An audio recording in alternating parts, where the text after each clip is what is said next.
What's going on, Z Warriors? Mr. Waffles here, and I'm here to actually talk to you guys about the latest CRD update, version 4.3.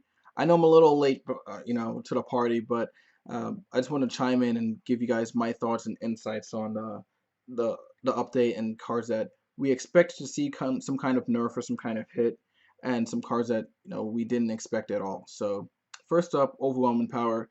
Again, we all knew that this powerful interaction was kind of a hindrance for the game in terms of certain decks to actually develop and thrive. Um, Again, seeing it be changed to a non-mastery effect, I think was very healthy. Again, you can still have the utility to search it out by like 18's toss or something like that, or red premonition, all that stuff. But at least you can't abuse it and get free advantage for literally nothing. The reason why I always thought that loop was very deadly was because it promoted a degenerate, non-interactive gameplay and playstyle. Again, it's very hard to know that you're being punished just from playing one ally and or Dragon Ball, or even playing Anger or something like that. Uh, Again, all those critical damage effects, I would understand if you're in combat and something like that happens, but again, being out of combat doesn't really help the game or help the game develop, because now you're just telling me I don't really have to earn this crit by dealing five or more life cards, or even like being in combat in general. I can just sit there and just loop away and just control the board. Now, many players, especially on retro, would say the loop is fine because it doesn't go towards a win condition. It kind of, um, doesn't lead towards a win, like corruption or something like that. Again, I'd rather suppress my opponent's win condition, or suppress my opponent in general, than have some kind of non-interactive loop that kind of um, advances my game plan. So what I mean by it is, like, I'd rather again get free crits to hurt my opponent than to have something where it kind of gives me anger or something like that, because I'd rather again control my opponent at all costs and make sure that they have no outs or no way to develop resources, because my resources at the same time are always being developed in the process, essentially. So by me hurting my opponent, I'm kind of helping. Obviously, I'm helping myself, and I'm doing it all for free. Crit damage effects or critical damage. Normally, if it's not a critical damage effect by a card effect, you have to actually deal five life cards, like five physical cards or more, to use a critical damage effect, which requires interaction because you're in combat. Um, the overwhelming power loop didn't provide any of that whatsoever. It was just free advantage for no reason, simply because you just drew it and you just place it at the bottom of your deck. Um, Other players I know would say, like, oh well, just enter combat, but it's not that simple, because if you play an ally, you're already a card down, and it's like if you enter, and if you can't get rid of it at the bottom of your opponent's deck, they can just still on their turn play whatever cards, pass, and then even choose not to rejuve and just keep looping. So I just think that wasn't a good idea to just enter, especially when you feel like entering would cause more harm to you than harm to your opponent. So I don't think that was a good solution for people to say just enter. So I'm just glad that the loop was actually fixed, and it was brought to your attention by Panini very quickly and resolved. Next up was Cell. So we all know that Cell, very oppressive personality, because of his level 4, which D-levels, which provides no, actually doesn't provide anything, because you can't really level up, if you can, unless you level up faster than Cell, which is probably not going to happen. You're just going to be D-leveled, and it's like a climb back up. So I'm just glad that some change was brought to Cell. A lot of people would think like the hit effect should have on Cell should have been, it should have been a hit effect on Cell level 3, as opposed to just 7 life cards and then go up. Some people think like you should banish your own 5. So I'm just glad that the level 4 is once per game. It's something. It's better than nothing. Some people think that leaping kick should have been at least heroes only, or some change to leaping kick, maybe a hit effect or something like that. But I'm just glad that something was done, just because I didn't really want to play a camp on one deck. I really want to level up and use other personality levels, but it was kind of hard because of Cell. So I'm glad that now cell players actually have to think, because again, a mindless combo, go down to four or go down to three, sorry, and then go back up to four. It's like really easy and doesn't take much skill to do. Or even in the mirror match, it was kind of like who got to three first sometimes. So uh, again, when you're playing card games, you really want to make sure that you develop things where it takes some kind of thought, some kind of skill process, and I don't really think Cell took that much skill in the sense of just abusing the three and four, because you just get a free card and then you just drop down and go back up. So I'm pretty excited that that change got fixed, and it was fixed rather promptly. Um, Next up, we'll talk about the cards that we didn't expect to see. And these cards are all the way from set one. So first up is Black Smoothness Drill. Again, a card I always hate, just because my opponent will either draw it first turn and then have to kind of dig through to find a way to get rid of it. And it's almost like Black Smoothness Drill is like orange focus and drill, in the sense that it kind of, the smoothest drill you really want to get rid of, because you don't want your opponent to have that advantage throughout the entire game, and you usually want to get rid of that first, and then they can either play another one, because at the time it was at three, or even if they don't, it kind of protects all their other board presence, because the smoothest drill is the drill that you really want to focus on, or the board removal you really want to focus on. So uh, that's how powerful the card is. It's like an orange focusing drill that you don't really um, they can play more of. So I'm just happy that the card in general got hit in some fashion. I'd rather it be banned completely, only because I think it's more luck based now when your opponent draws it. Again, if they draw it late game, what happens is, resources are being depleted, life decks low and all this stuff. So it's kind of hard to get rid of Smoothness Drill late game, and you don't know when it's going to appear. Usually, if it's at three, you can expect it. There's more copies, so if it turns over from damage, they usually banish it or something like that. So that's like one less copy again. So uh, being at one, I guess, is a good change. I could see it, but the problem with cards at one, it just makes certain aspects of the game a little bit more luckier. And again, of course, we're playing a card game, so it happens. But um, I think a card like that is kind of too powerful, honestly. It doesn't really, um, it's not really healthy in the mirror match, because like who draws it first, and then you have to try and get rid of it right away. Otherwise, you're just down card the whole time. And the reason why Smoothness Drill was good outside of being a +1 constant card advantage was because certain other decks that can get the same 5 card hands, they usually have to give up a life card. For example, Gaku, you have to mill one to draw one, so you're losing 2 cards, so you have the same 5 cards. Raditz, you have to banish the top card and to get the card, so you're losing 2 cards there. Even with briefs, if you want to get the extra card, you have to, you don't really just start off with the 5 cards. You have to really take a life card of damage to get it. So Smoothest Drill is pretty much the only drill outside of the Mechan one where you can just get the free card advantage and you still draw 3 cards, as opposed to drawing having 1 card and drawing 4. So you kind of save on the life deck count that way.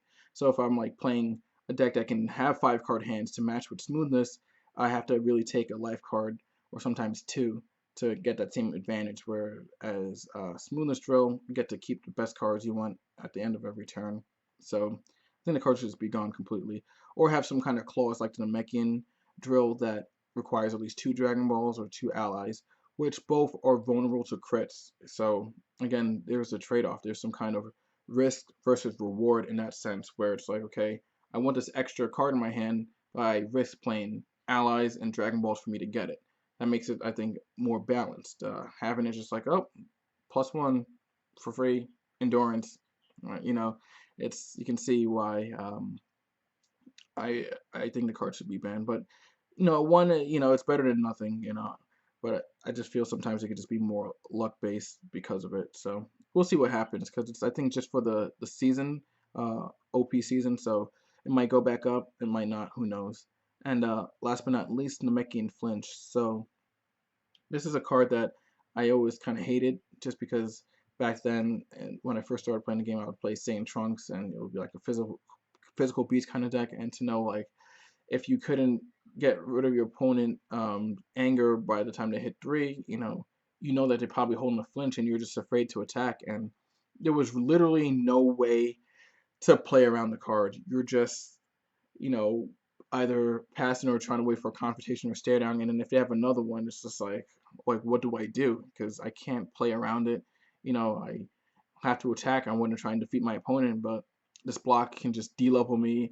It can stack 3 cards on top of my opponent's deck while I take 3. It can give them all these resources and advantage that they need on their turn, and then they, do whatever they need to on me. So I'm glad that flinch is just placed into play.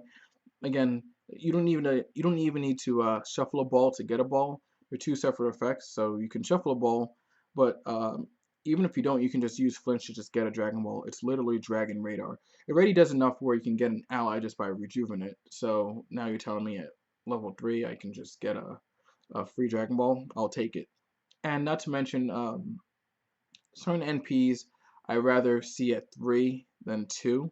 For example, I'd rather see, not Cell, but I'd rather see like Piccolo 3, the one with the physical attack, or even the old one, as opposed to any of the Piccolo 2s, because they're really good, especially the old 2 where you discard a card, rejuvenate 2, and then you mill 2 since you can't really block that. So I'd rather sometimes my opponent be at 3. Even if with Gohan, I'd rather them be at Gohan 3 than 2, simply for the fact that, I'm taking less damage. I can manage a physical attack for 6 stages every turn, as opposed to like an attack that might get an extra 2 buff. So, certain MPs I'd rather be at 3 than 2. So it's not always like a bad thing, but like you have to be in fear of flinch, and it's so hard to really do anything about because you're just so stuck in a corner where you can't really make a move because you'll get severely punished for it. So I'm just glad for that change. So that's pretty much my opinion. I like to see Black Command on that sometime, just because again it promotes non-interaction of getting anger and other resources of shuffling and all this stuff all for free. And it's just again, I think degenerate. I don't think non-interactive cards should really exist in the game because it doesn't really promote a healthy playstyle or playstyle at all, because it just relies on you just drawing the cards, which is, it is what it is. But to be rewarded for it and not doing anything with it just by simply passing is really dumb. So I think that's probably one of the few cards I would like to see hopefully get changed or something like that. But as for something I want to talk about is the idea of risk versus reward. So I've seen a lot of card players have like certain theory that, oh, a card can be countered, so therefore it's fine, and that's definitely not the case. The idea of risk versus reward is pretty simple. Um, Certain cards, again, especially in DBZ, since there's no real cost, usually a cost would be in stages or something like that, but it's not like you need mana, or it's not like you need you know, pay a lot to use a card. A lot of cards are pretty much free. So, players need to, I think development needs to be very careful on how they make cards, just because it doesn't really cost to play the card itself for the most part. So you got to make sure whatever effect that you're giving it, depending on the card, if it's like a really good effect, that there's some kind of counterbalance, whether it might be less endurance or no endurance at all, or you have to give up like an ally, or lose a good amount of stages to play it. It's things like that that keeps like certain cards in check. For example, Destructo Disc is a card that, again, only costs 2 stages, but the fact that it can still go through time, it can still, you know, it's just literally a win condition. And I use D-Disc as an example because it's an example of risk versus reward. There's a lot of reward to gain from using Disc because it can be modifiable as a free crit. It can just change momentum. It can just end the game because your opponent can draw 3. They can have time, and it doesn't matter because there is no risk to using it.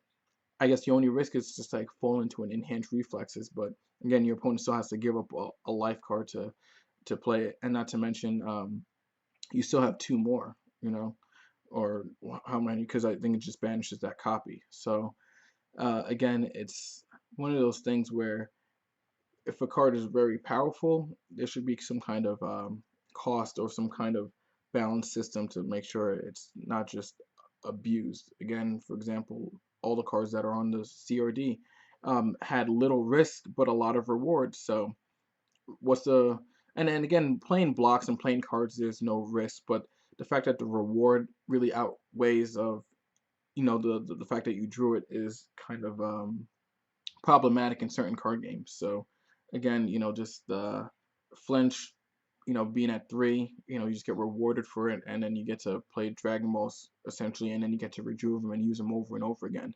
A lot of reward, but very minimal kind of drawback. At least now it's play instead of sorry, place in the play instead of being played. At least there's something that says, okay, I don't get this effect. It might aid me to Dragon Ball victory, but it can also hinder me because I don't get the effect of the ball. So I have to worry which ball I bring out because it can be stolen from me. Things like that. Even again, the overwhelming power, little, little reward and a lot of little risk but a lot of reward. Again, you're rewarding yourself for drawing it and just revealing it every turn.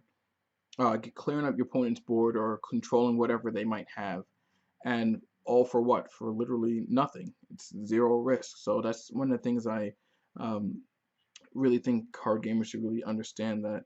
Uh, sure, not every card should have a risk, but if it's like a really good effect or something like that, there should be some kind of clause or something like that to put them in check, or maybe limit 1 or 2 per deck or something like that. For example, maybe the risk of you playing it's like, okay, I can't only play one of it. Spanish have to use, etc. Um, and just being able to understand that is, I think, key for like healthy card design and things of that nature. Another thing that card gamers for some reason think that's like they hold dear and true is like if a card has a counter to it, that the card is fine. Again, in every card game, there's always a card to counter it, but that doesn't mean that the card itself is fine. For those who played Yu-Gi-Oh, know they have a huge ban and restricted list, and every card on that list has a counter. So if I play Chaos Emperor Dragon uses effect, effect Veiler or Solemn Warning or some kind of counter to stop it. But if you don't have the counter, then the broken effect is still going to be affected the player. It's going to still affect the player. So I think saying that certain cards are fine just because just stop it or just use this or just use that is just horrible logic. Because again, if you don't have those cards, and in DBZ you know that the 3 cards that you have are random, it's not going to change how powerful the effect is. So for example, if Panini ever made a card that says physical attack costs 7 stages, if it hits, your opponent destroys the top 60 cards of their life deck or something like that. You would think like, oh well, obviously I'm just over exaggerating, but to know like the fact that certain cards have really powerful effects, if you don't draw the answer to it, um, the effect is still really powerful. And even if you do have the answer to it, it doesn't mean that the card is fine or balanced in any way. For example, it's like, oh, Deed is fine because enhanced reflexes. Well, it's limit 2 per deck. Deed is 3. There's more of a chance for me to Deed you than and you not have the enhanced reflexes. Not to mention that reflexes can be feared. So it's a lot of like what ifs and stuff like that. The fact that doesn't change is that if a card is powerful, doesn't matter if it has a counter or not, because it doesn't change the fact of how powerful the card is. And to know that if you don't have the counter, then you're really going to have to face with a really powerful card effect. And there's nothing wrong with like, powerful cards or anything, don't get me wrong. But there's a point where certain cards are just really, I wouldn't say overpowered, but just really oppressive. And it doesn't matter what your opponent does because those cards are still really good. Another thing is that if certain players are telling other players, well, just play this MP, just do use this or just do that. If one card is, if in order for me to deal with a certain card or a certain, you know, style or certain effect, I need to play this MP, this style, these specific cards, then that shows the problem with the card itself and not with the player, because it's like, okay, this one card is affecting all these different categories, and if you can just change that one card, then it wouldn't hurt all these categories as much. So it's like, well, if you're playing this card, just play black because you just remove it. Well, now you're telling me I have to hinder myself to play a certain style and restrict myself to a certain style. If you just give me a problem, then play garlic. Well, now you're telling me I have to play a certain MP and restrict myself. As you can see, all these different clauses just to make one card fine or just to deal with it, as you can see, is a problem in itself. And if there should never be a point where a player should have to change so much, restrict themselves to a certain style, not so much play, but restrict themselves to a certain style, MP, certain things in their deck, just to cater towards one card. Then it shows that the card, I think, is badly designed because that one card is affecting all these different categories, and the only way for me to counter that is to play a certain type of cards or a certain type of style or MP or whatever the case may be. So I hope people understand that, just because it's never a good thing when, again, for example, with Cell, well, if you're playing can Cell, oh, Leap and Kick's fine, just banish it. Well, now again, I can only really play a certain style to effectively get rid of it, and that's black. Just run more anchor control, well, Leap and Kick doesn't care about anger, so you can see that, the answers that people might give to counter certain cards are just they can either be sound advice, don't get me wrong, they can probably be legit, but a lot of times I feel it's just more of a cop out, just because they don't really solve the solution, which is the card itself. If again, I have uh, 8 life cards and then I draw 3, I'm down to 5, and then I get D-disc. Sure, there are counters like hiding drill or whatever. Those are not really counters, for example. They're just cards that are just good in general and happens to be good against this, but you're still taking unpreventable damage regardless, So, I just think that certain cards, again, hopefully they get reevaluated and see like, hey, there's a lot of reward for playing this card for literally nothing, and it really either aids a win condition or suppresses a win condition or something like that. And if players have to either camp on one just because of a certain MP, that shows how poorly designed or how unbalanced the card is. So again, if players have to kind of bow down or bend over backwards just to survive in a meta for like one card or 2 cards, and it shows how powerful the cards are, and they might need reevaluating. Maybe they're fine, maybe they're not. But I think for the most part, if I have to again switch to a certain MP, restrict myself to a certain style, restrict myself to playing this card or that card, all for one card or one personality or something like that, I think is more so the problem with the card itself. So let me know what you guys think. That's my little rant on for today. So hopefully you guys enjoyed the video. I'm going to try and get some more deck profiles up there. I'm definitely going to do a segment on Broly and the new MPs that we got in this latest blog. So until next time, Z Warriors, Mr. Waffles out.